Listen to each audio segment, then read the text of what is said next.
भाव से आप बोल सकते हो, लेकिन सख्य भाव जबरदस्ती नहीं लिया जाता है। सहज रूप से आपको सख्य भाव जगे, प्रेम के आधार पे जगे तो ही, नहीं तो फिर ठाकुर जी कह देंगे तू बेकार में मेरे सख्य भाव बन रहा है, तू मेरे माथे पे टोपी जैसा बन गया, बैठ गया है, मैंने तुझे टोपी जैसा बिठाया नहीं। तो ये हो गया श्रृंगार के समय, वार्तालाप करते समय सख्य भाव। और सख्य भाव की भावना कब होती है? शयन और राजभोग के बाद यदि खेलने की और कोड़ते समय अपन ठाकुर जी से बातचीत करें या खेलने की भावना करें, वो भी अपना सख्य भाव हो गया। सख्य भाव के दर्शन कहाँ होते हैं? गोविंद स्वामी के प्रसंग में अपने को सख्य भाव के दर्शन करने को मिलेंगे। गोविंद स्वामी, एक बार श्रीनाथ जी ने गोविंद स्वामी से कहा कि अरे गोविंद, आज तो तू घोड़ा बन जा और तेरे ऊपर मैं घुड़सवारी करूंगा। हाँ कृपानाथ, मैं घोड़ा बन जाऊं। उसी समय गोविंद स्वामी घोड़ा बन गया और श्रीनाथ जी बा उसके ऊपर धड़ाम से बिराज गया। अब गोविंद स्वामी दौड़ता जाए, टक टक टक टक टक टक, ये भावना से और आगे बढ़ते जाए, प्रभु भी आगे उसका आनंद लेते जाए। अचानक एक वृक्ष के आगे गोविंद स्वामी ठिठक के रुक गए और लघु शंका करने लगे। लघु शंका करने लगे तो श्रीनाथ जी बा ने कहा, अरे गोविंद स्वामी ये क्या कर रहे हो, तो कुछ शर्म नहीं आवे? गोविंद स्वामी ने कहा, कृपानाथ घोड़ा बनो, घोड़ा लोकाई की शर्म। लीला करनी है तो सच्ची लीला होनी चाहिए, ऐसे नहीं कि खाली नाटक ही अपन कर रहे। तो ये सख्य भाव है। गोविंद स्वामी के प्रसंग के अंदर आप देखो, सख्य भाव में कांकरी मारने का प्रसंग है। एक के बाद एक के बाद एक के बाद 7 कांकरियां गोविंद स्वामी को प्रभु ने मारी। प्रति उत्तर में जवाब नहीं दिया गोविंद स्वामी ने, लेकिन 7वीं कांकरी लगी और बार बार कीर्तन के अंदर उनको तकलीफ हो है, तो तुरंत 7 में से एक कांकरी उठाई और धड़ाक करके श्रीनाथ जी बाबा पे मारने गए। तो गोविंद स्वामी ने कि इस कांकरी की जो मारने की प्रक्रिया देखी तो ठाकुर जी ने तुरंत गुसाई जी की आड़ लेके गुसाई जी से कहा कि देखो देखो, आपको देखो सेवक मेरे को कांकरी मार रहा है। घर का बच्चा किसी को मार के आ जाए तो दौड़ता हुआ मां की आंचल में छुप जाता और कहता क्या कि देखो ना मम्मी, वो मेरे को मारने आ रहा है। खुद मार के आया, लेकिन कह क्या रहा है कि मुझे मारने आ रहा है। उसी तरह श्रीनाथ जी भाभी गुसाई जी से विनती कर रहे हैं, ये देखो ना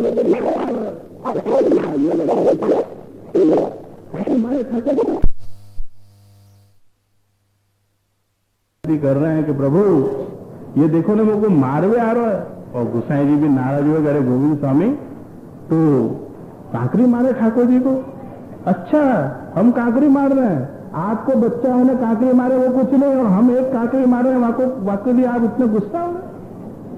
गुसाई जी ने कह दिया, गोविंद स्वामी अभी तू बाहर चलो जा। और गोविंद स्वामी बाहर तो चले गए, लेकिन शयन के समय जब अरोगने की बात है, शयन भोग, श्रीनाथ जी बाबा को वो भोग अरोगना पसंद नहीं आ रहा है। गुसाई जी से विनती कर रहे, गोविंद स्वामी अभी तक नहीं आयो है, वो कीर्तन करेगा तो मुझको शयन भोग अरोगने में बड़ी आनंद आएगी। घड़ीक में नाराजगी, घड़ीक में प्रेम। तो ये क्या है? ये है एक प्रकार से सख्य भाव गोविंद स्वामी का। दांव देने का प्रसंग उत्थापन के समय के अनचाही करी श्रीनाथ जी बाबा ने, दांव देना था श्रीनाथ जी बाबा को, गोविंद स्वामी खेलने वाले थे, इतने में उन्होंने दिया नहीं, क्योंकि वो घंटानाद के समय उत्थापन का समय बराबर हो गया था। तो श्रीनाथ जी बाबा सर पर दौड़े। गोविंद स्वामी भी जिद्दी, उन्होंने कहा कि आज मैं अपना दांव लेके ही छोड़ूंगा, ऐसे कैसे जा रहे हो? पीछे पीछे दौड़े, आगे आगे श्रीनाथ जी बाबा, पीछे पीछे गोविंद स्वामी। और वृक्ष में उनके एक वस्त्र फंस गया और खींचने गए तो वस्त्र भी फट गया। फटे हुए वस्त्र से वहां पे हवेली में पहुंचे और वहां पे उनके पीछे पीछे गोविंद स्वामी पहुंचे और श्री गुसाई जी को विनती करी कि यह फटा हुआ वस्त्र श्रीनाथ जी का ले लो। सख्य भाव, सख्य भाव यदि प्रभु आपको दान में दे दें और ऐसी अनुभूति आपको कराएं तो आप समझ जाओ कि आपको सख्य भाव का दान दिया है, अन्यथा तब तक आप दास भाव में से बाहर नहीं आओगे। तीसरा, माधुर्य भाव।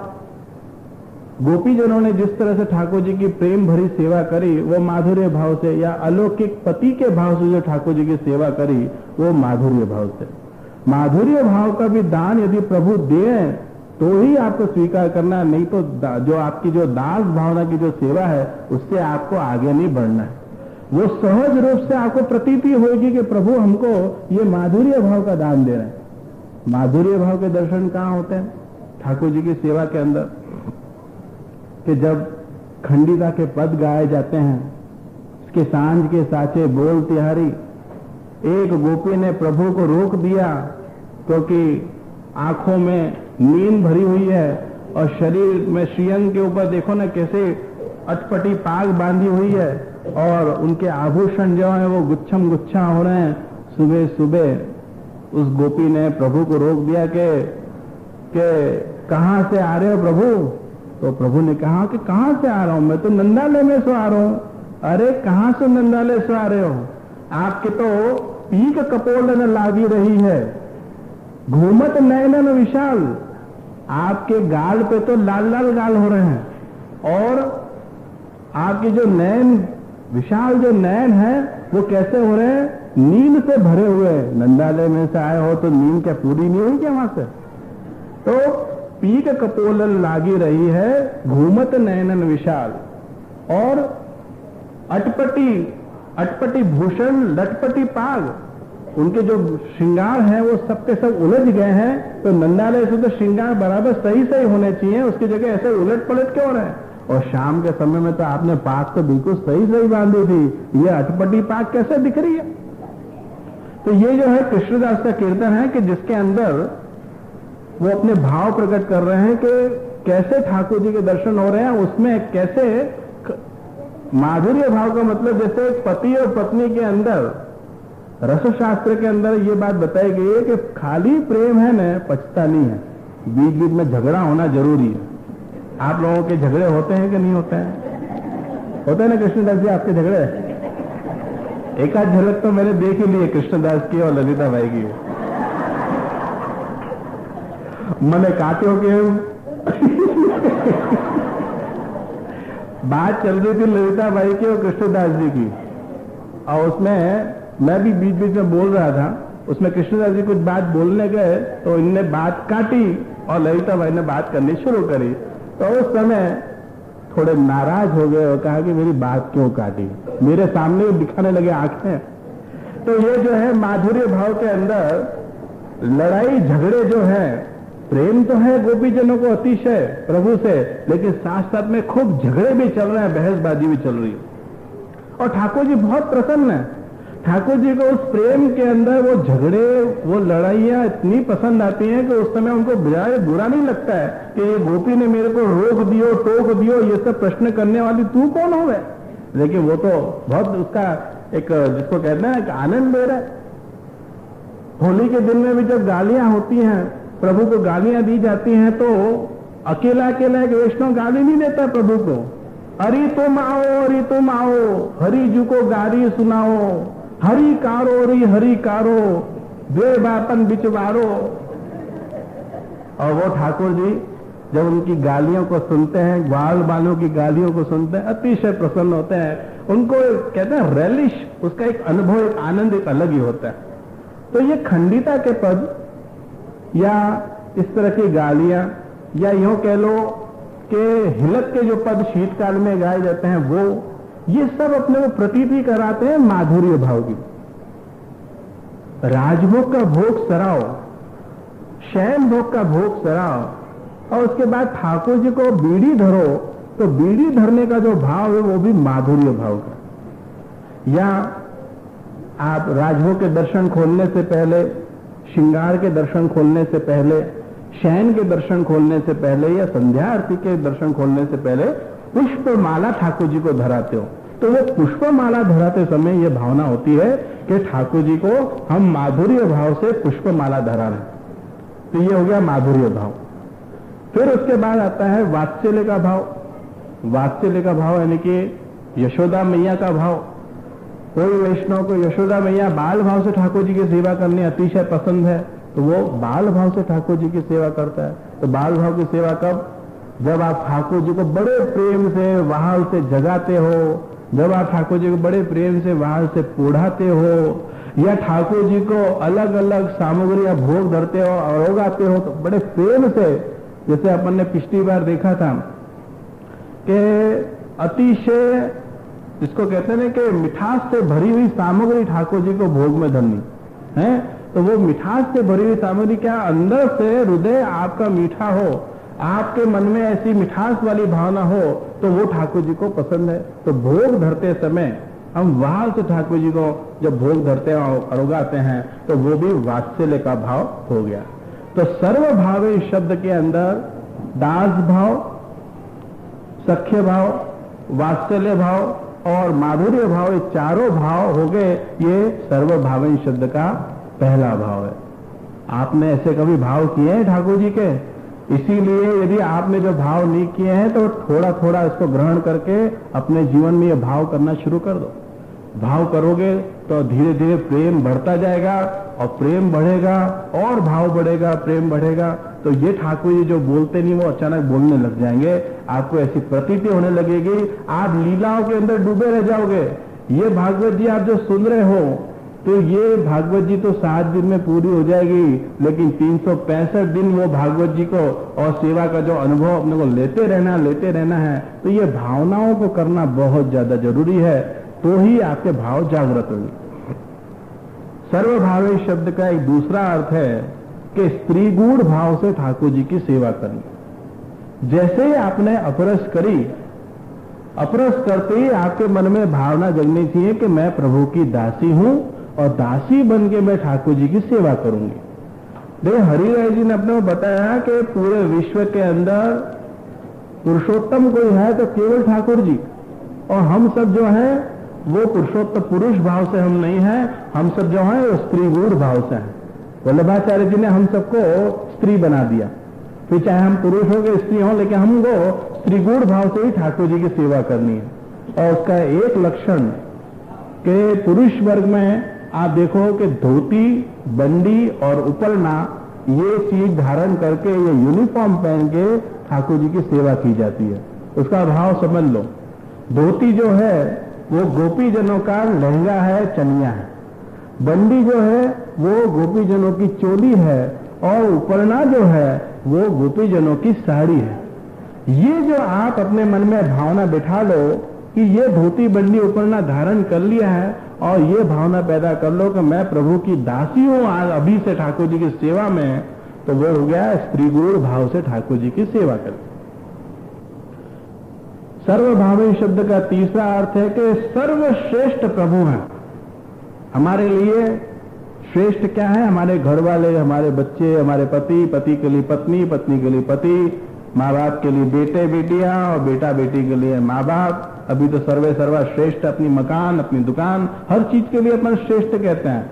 ठाकुर जी के लिए ये भावना अपन सोचते नहीं है।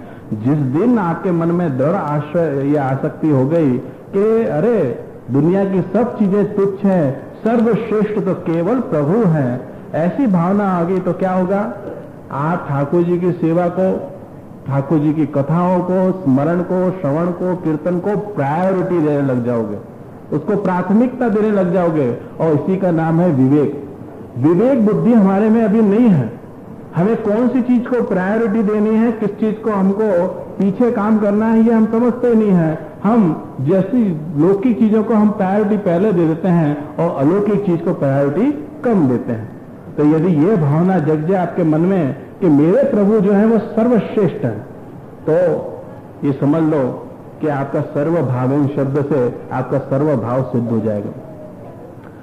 प्रभु की सत्ता सब है, सर्व सत्ता प्रभु की है, और सर्व सत्ता प्रभु के होने से सर्व वस्तु प्रभु के लिए ही है। मेरा घर मेरे प्रभु की सत्ता है, और मेरे प्रभु के लिए ही मेरा घर है।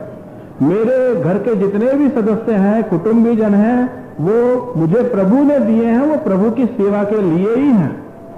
तो ये जो भावना जगी आपकी कि प्रभु की सत्ता और प्रभु के लिए ही है, तो फिर आपको क्या होगा?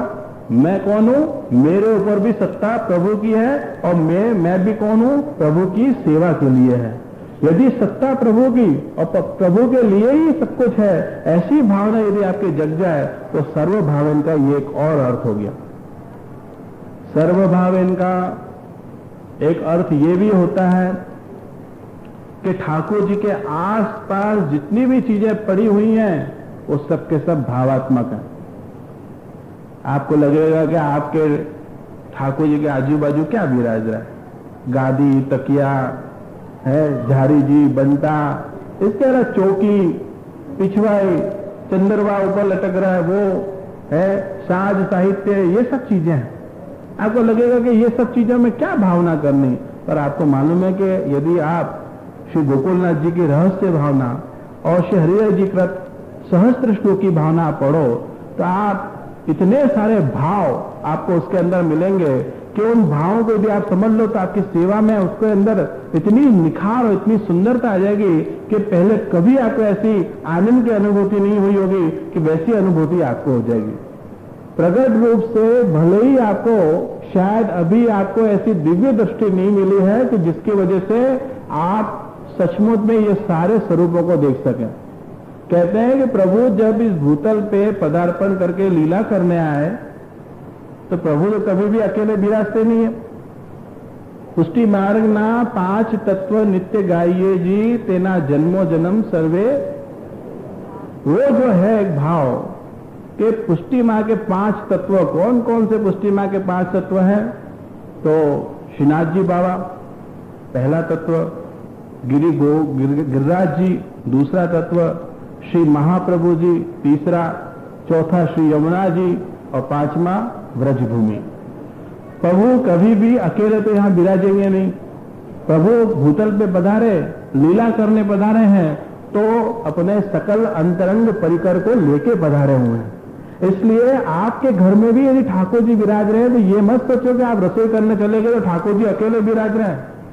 वहां पे सफेदी जो आपने बिछाई है गादी के ऊपर, तकिए के ऊपर खोली बिछाई है, वो सफेदी जो होती है वो चंद्रावली जी का स्वरूप है। सिंहासन, जो सिंहासन गादी जिसके ऊपर ठाकुर जी विराज रहे हैं वो यशोदा जी की गोदी है, उस गोद में ठाकुर जी विराजमान है। इसके अलावा झारी जी को आप देख लो तो वो तो आपको सबको मालूम ही है कि यमुना जी के भाव से विराज रहे।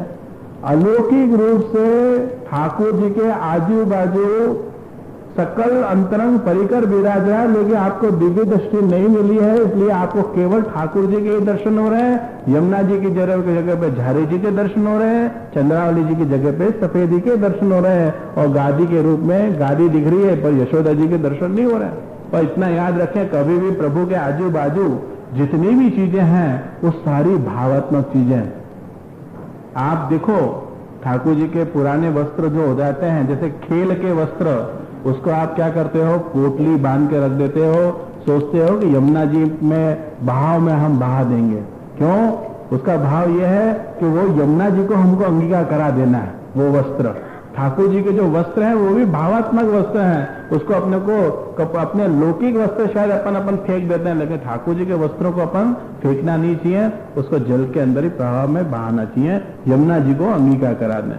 तो ठाकुर जी की तमाम आजू बाजू की वस्तुएं सारी भावात्मक हैं, और ऐसा भावात्मक स्वरूप यदि हम जान लें और उसको भाव को करते करते यदि आप सर्व भावन से ठाकुर जी की सेवा करोगे तो आप सोचो व्रजाधीश प्रभु तो प्रसन्न होंगे ही, और वो प्रसन्नता का दान आपके हृदय में भी करेंगे और आपको भी प्रसन्नता का अनुभव होगा। लौकिक के अंदर सर्वभावन में एक और अर्थ कर दूं कि लौकिक में आपको जो भी चीज पसंद आए उसको आप अलौकिक में जोड़ दो। आपको यदि द्रव्य में अतिशय पसंद है तो आप द्रव्य का विनियोग ठाकुर जी की सेवा में करो, इस तरह से भागवत जी की कथाएं कराने में या इस तरह से अलौकिक कार्यक्रम में करो। आपकी आसक्ति यदि आपके लड़के के अंदर है, बहुत ज्यादा आसक्ति, इसके बिना आपको चलता नहीं है, तो आप उस लड़के को वैष्णव बनाने की कोशिश करो, सेवा के अंदर, सत्संग के अंदर उसको बना के जोड़ने की कोशिश करो, जिससे उसके संग आपका अलौकिक व्यवहार चलता रहे। जितनी जितनी लौकिक चीजों में आपकी आसक्ति है उसको अलौकिक बनाने की कोशिश करो तो वो क्या हो जाएगा, उसको बनाते बनाते आपके अंदर भाव उद्दीपित हो जाएंगे। देखो याद रखें, आपके हृदय के अंदर यदि भावों का आंदोलन जो नहीं चलेगा तब तक आप व्रजाधीश प्रभु को कभी प्रसन्न नहीं कर पाओगे। आपके हृदय में हलचल मची रहनी चाहिए, आपके हृदय के अंदर ऐसा भावों का कि उर्मियां छलकनी चाहिए, आपके हृदय के अंदर भावों का आंदोलन चलना चाहिए, तो ही भाव छलकेगा, प्रेम बरसेगा। बाकी तो ऐसे ही जैसे कहते हैं ना कि पुष्टि मार्ग आज कैसा हो गया है, कई वैष्णव पुष्टि मार्ग जीवन में कर्म कांड की तरह कर जाते हैं। कर्म कांडी क्या करते हैं, कोई भाव नहीं, कोई प्रेम नहीं, बस कर्म करते चले जाओ, करते चले जाओ।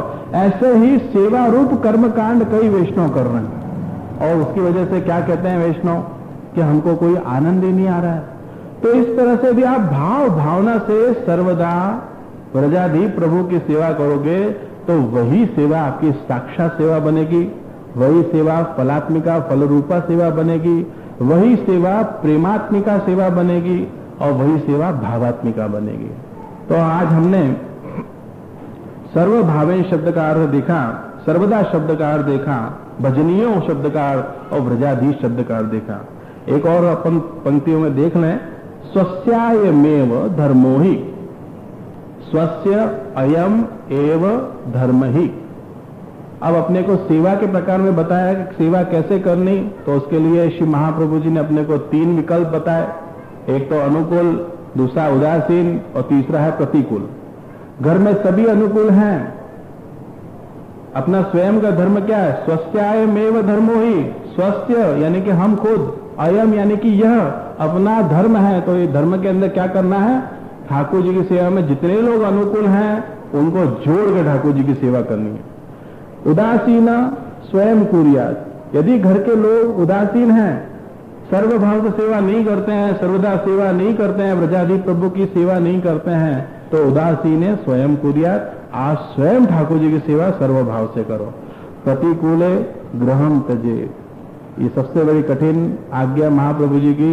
यदि घर के लोग चलो विरोध नहीं करते हैं, उदासीन है तो ठीक है, लेकिन घर के लोग विरोध करने लग जाएं, सेवा नहीं करने दें, तो महाप्रभु जी ने कहा कि आपको अपना आत्म कल्याण करना है, और अतिशय यदि आप परिपक्व दशा में पहुंच गए हो और केवल सेवा ही आपका ध्येय बन गया है, तो घर का आपको त्याग करना पड़ेगा, आपको अपना घर अलग करना पड़ेगा, और वहां पे आपको सर्वभाव से ठाकुर जी की सेवा करनी पड़ेगी। नान्यः क्वापि कदाचन न अन्यः, कहीं पे भी कोई भी काल में और कोई भी स्थान में इसके अलावा दूसरा कोई धर्म पुष्टि मार्गी जीव के लिए नहीं है। हर काल में और हर स्थान में वैष्णव के लिए यही धर्म है। अब यहां पे कोई वैष्णव प्रश्न करे कि कृपानाथ, आप सेवा के लिए इतना जोर दे रहे हो, सर्वदा करनी, सर्वदा करनी, सर्वभाव से करनी, सर्वभाव से करनी, पर यदि हमसे सेवा का निर्वाह नहीं हुआ, तो हम सेवा नहीं कर पाए तो क्या होगा, तो क्या हम हमारे धर्म पुरुषार्थों को सिद्ध नहीं कर पाएंगे? देखो, इसके अंदर 2 चीजें हैं, सेवा फल ग्रंथ के अंदर बताया है। एक तो यह है कि आपके भाव हैं पर आपसे हो नहीं रहा है, तो ठीक बात है, तो आप अपने धर्म पुरुषार्थों को कर जाओगे, ठाकुर जी कृपा करेंगे। क्योंकि मैंने कल ही बताया कि जहां पे एक वैष्णव कमजोर पक्ष हो जाता है, वैष्णव आगे नहीं बढ़ पाता है, तो ठाकुर जी कहते हैं कि कोई चिंता की बात नहीं है, मैं आके तुझे उठा लूंगा और तेरा उद्धार हो जाएगा। लेकिन भगवत प्रतिबंध स्वयं प्रभु ही सेवा फल ग्रंथ के अंदर बताया, प्रतिबंध जितने भी बताया उसमें से एक बताया कि भगवत प्रतिबंध, भगवान स्वयं ही उस जीव से सेवा नहीं करावे, तो ऐसी दशा के अंदर वो वैष्णव की सेवा में आगे नहीं बढ़ सकता है। क्योंकि भगवान का स्वयं का प्रतिबंध हो जाए और उसकी सेवा पसंद नहीं करते हैं, सेवा नहीं लेना चाहते हैं, तो फिर क्या होगा, आप सेवा नहीं कर सकते हो। और ऐसे में आपके लिए विकल्प क्या, फिर से वही बात कि आप कथा का श्रवण करो, कथा का कीर्तन करो, कथा का स्मरण करो, यही विकल्प आपके लिए रह गया। सेवा आपसे नहीं बने, प्रभु की इच्छा नहीं है, तो आपको फिर से प्रभु को प्रसन्न करने के लिए, क्योंकि कोई दोष ऐसे रहे होंगे कि जिसकी वजह से प्रभु ने प्रतिबंध डाल दिया है, इसलिए उसको दोष रहित बनाने के लिए फिर से हम शुद्ध बुद्ध बने, उसके लिए सतत हम श्रवण कीर्तन और स्मरण करें। ये त्रिविधा भक्ति से फिर से हमारा हृदय उजागर होगा, फिर से हमारे हृदय में आंदोलन चलेंगे, उर्मियां जगेंगी और हम सेवा के अंदर और आगे बढ़ पाएंगे। तो आज हमने पहला श्लोक धर्म पुरुषार्थ का हमने देखा और इसके बाद धीरे धीरे हम और आगे बढ़ेंगे पुरुषार्थों के अंदर।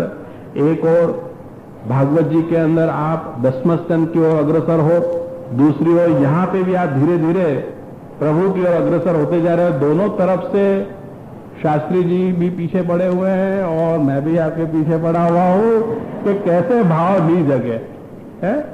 तो प्रभु की कृपा होगी तो निश्चित रूप से ये दोनों कार्यक्रम से आपके भाव खूब खूब जगह, ऐसी शुभकामना मेरी। बोलो श्री वल्लभ।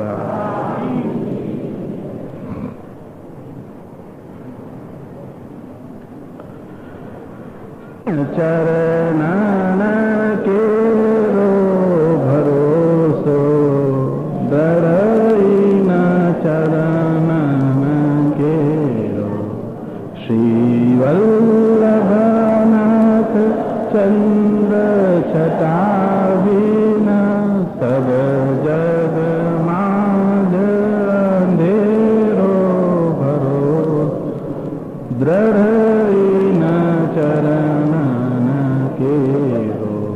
साधन और नहीं कली में जास हो निवेरो। सूर कहाँ कहे द्विधान रो। बिना मोल पोचेरो भरो तो दृढ़ न चरण के रो। दृढ़ चरण के रो भरोसो। दृढ़ न चरण के रो। श्री वल्लभा।